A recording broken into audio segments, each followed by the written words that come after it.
Cast iron cookware is a great thing to keep in the kitchen, but it does require more care. Howard has some tips on how to do that quickly and easily in the Mr. Food Test Kitchen. Recently, I learned that many of you are curious about how to take care of your cast iron cookware.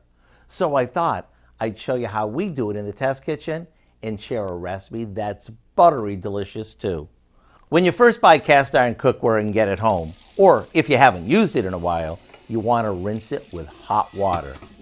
Then use a stiff brush to scrub it, but make sure you don't use any soap. Then generously wipe the inside with a paper towel that's been dipped in vegetable oil before placing your cookware in a hot oven for about an hour. This is called seasoning the pan. After carefully removing it, let it cool and it's ready to use.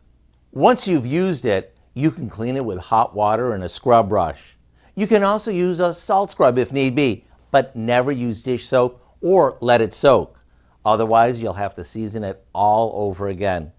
Once you've seasoned your pan, why not celebrate by whipping up a batch of buttermilk biscuits? They're so flaky and full of buttery goodness, they're hard to resist. To get the recipe for our cast iron buttermilk biscuits, all you have to do is visit our website. I'm Howard in the Mr. Food Test Kitchen, where today we found a cast iron way for you to say, ooh, it's so good. Howard's using a couple of different kinds of grease today.